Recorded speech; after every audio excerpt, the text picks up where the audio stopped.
Hey guys, welcome to Religious Bullshit with Dusty Smith, the show where we take a look at the 5 craziest religious stories of the day and then immediately try to forget what we've just witnessed so that we don't end up bleeding ourselves out in a warm bathtub. As always, we have a horrible show for you today, so let's fucking do it. And today we're going to start it off with this story. Did you guys hear about this one? About this fucking dickhead preacher who's given the eulogy at this kid's funeral and basically insinuates he might be burning in hell for eternity. Apparently the parents met with him and told him what they wanted. They basically just wanted him to celebrate the kid's life. But instead, Father Don LaCusta decided to get up there and mention suicide 6 times. He told mourners that Mason may be denied admittance into heaven because of the way he died. LaCusta wondered aloud if Mason had repented enough in the eyes of God. Because that's what you want to hear at your kid's funeral. Who knows? Maybe your son is suffering in an eternity of torture right now. Oh well. Guess he shouldn't have killed himself. The parents said he basically called their kid a sinner, and they actually had to walk up on stage and ask him to fucking stop. But apparently this asshole, LaCusta, kept going, to the point where these parents had to disinvite him from the gravesite. What a fucking dickhead. And this story actually hits home for me, because something very similar happened to me at my dad's funeral. Here's a picture of my family and my dad. And it's kind of weird, because on the day my dad died, I called him, and I just happened to ask him what he wanted us to do when he died. And it's creepy, because he wasn't sick, we weren't expecting him to die or anything. It was a complete fluke that I just happened to ask him on the day he died what he wanted us to do with him. And we discussed it, and he told me that when he died, he wanted to be cremated and have his ashes buried under a Fuji apple tree. You see, even though I was raised Christian, my dad wasn't around a lot, and he was a lifelong atheist, and he fucking hated the church. And he also couldn't fucking stand the local pastor at my grandmother's church. Thought he was a giant fucking dickhead, which he was. And so the last thing he wanted was a traditional Christian burial. So of course, I told his side of the family exactly what he said he wanted. And what did they do?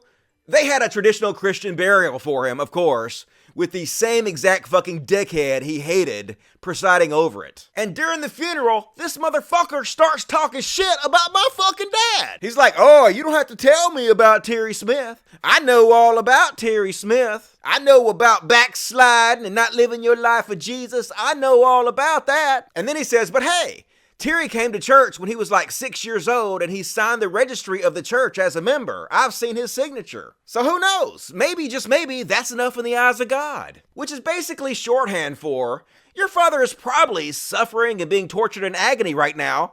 But hey, you never know. Maybe he's not. And at the time, me and my sisters were pretty pissed, but we didn't say anything.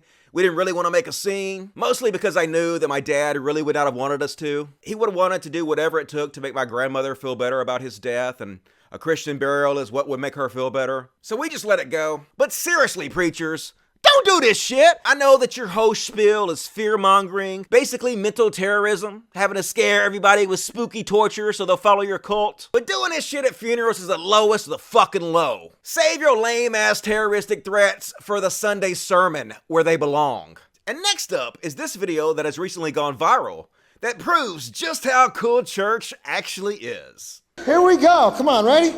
Virginity is cool. Come on, come on. Virginity is cool. What up? What up? Virginity is cool. He's got it. He's got it. Virginity is cool. Come on, come on. Virginity is cool. What up? What up? Virginity is cool. Come on, come on. Virginity is cool. Come on, come on. Virginity is cool. Come on, come on. Virginity is cool. Come on, come on. Virginity is cool. What up? What up? Virginity is cool. All right, thank you. You know, actually, this is pretty fucking genius. Because if your dumb ass is at church doing this fucking shit, it will pretty much ensure you stay a virgin for a long ass time. It's pretty much a self-fulfilling prophecy. And the crazy part is, there's actually some pretty cute girls in this audience. And you just know this preacher's macking on them. He just wants you dumbasses to stay virgins so he can get in there before you do. Preachers cock-blocking their congregation is the oldest trick in the book. And you guys remember this dude?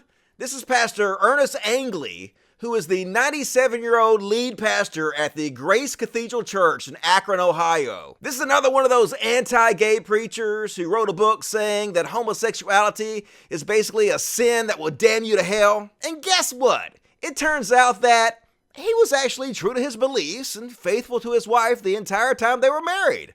Haha! Just kidding.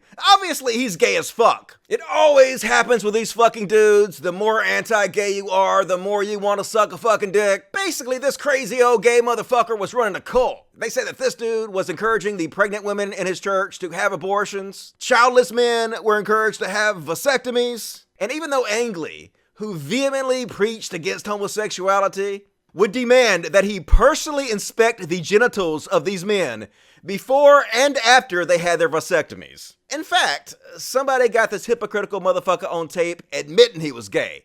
Let's have a listen. You know what she said? She was going to tell. She said, I'll tell you what vulgar is. Him and naked laying in Angel's bed masturbating each other and going to the bathroom after worst ejaculation off his hands. She says, that's vulgar. That's true. It was true. Don't you lie to me. No, it was not true because I didn't ejaculate him. I didn't make him come. Well, you was both naked in that bed. Well, I didn't make him come. Well, he made you come in because he described... No, he didn't. He described your penis. He didn't make me come. No, he didn't. Well, you was in there naked.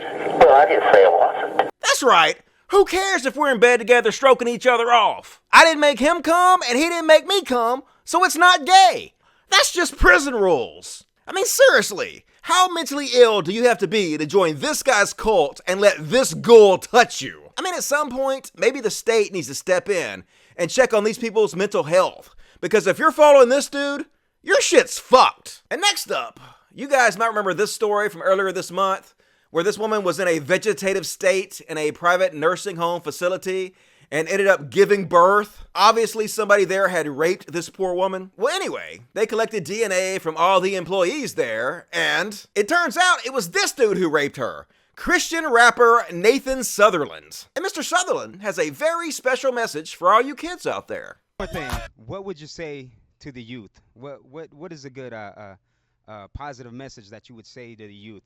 You have your own mind. Jesus gave your own mind to you. Your spirit. You have instructions. It's up to you who to decide which way you want to go and stuff. It's gonna be hard, period.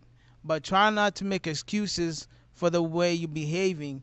Just keep it real, man. That's right, folks. Jesus gave us all instructions, and sometimes those instructions are that you have to rape a girl who's in a vegetative state. Don't you dare make excuses for not doing what Jesus tells you to do. And this creepo is not looking so good, definitely seen better days. And it's just weird to me how selectively outraged our society is. This guy literally raped a woman who was in a vegetative state, and yet I saw absolutely nothing about it on my social media. No outrage, no people wishing him death, nobody talking about what a sack of shit his parents were, no mobs with pitchforks forming on Twitter. But hey, at least he didn't do something really horrible, like make a commercial or smirk at a guy. Way to be consistent, internet. And we're gonna finish it up with this one. This guy is so enthusiastic about Jesus, he's even got me a little hyped about it. Which is the word of God, Jesus Christ. So put on the armor of God, Jesus Christ. We love you, God, so we do it for God, Jesus Christ. Belt of truth, Jesus Christ. So we do it for. We love you, God. Chest plate, Jesus Christ of righteousness. We love you, God. Shoes. The helmet of salvation. Jesus Christ. Look, there's the enemy. Look, there's the enemy. So we hold up the sword of truth. Jesus Christ. We love you, God. Shield of faith. Jesus Christ. And we fight that holy war. That's right, motherfuckers. Jesus Christ! He gonna come back from heaven and pop a cap in your ass! Jesus! Gonna pop in luck for my Lord and Savior! You sluts can't fuck with my Jesus! Even though I think Jesus is stupid as shit, love your energy, dude. If I ever see you out in the street, I don't give a shit. I'm gonna pop and lock with you to Jesus. I just pretend that you're talking about your cousin Jesus and you really think he's awesome, and then you and I are gonna rock that shit out. I challenge you to a dance contest. Loser goes to hell. And since I'm already going anyway, I ain't got shit to lose. And that's it for this edition, folks. Hope you enjoyed it. As always, if you like what I do, please rate, please comment, please subscribe. And also, for those of you who want more Dusty, I've started a gaming channel now. I am live streaming to both Twitch and YouTube. You can find the link in the description of this video. So if that interests you, check it out. You know I love you guys. And as always, until next time, logic. Fuck yes. Hey guys, Dusty Smith here, and this is CC, one of our rescues at the Humanist Society of Mississippi Animal Sanctuary. If you enjoy my videos, please consider supporting us. We do a lot of good work here. Even $1 or $2 a month helps, and it's really appreciated. Thanks, guys. Mwah.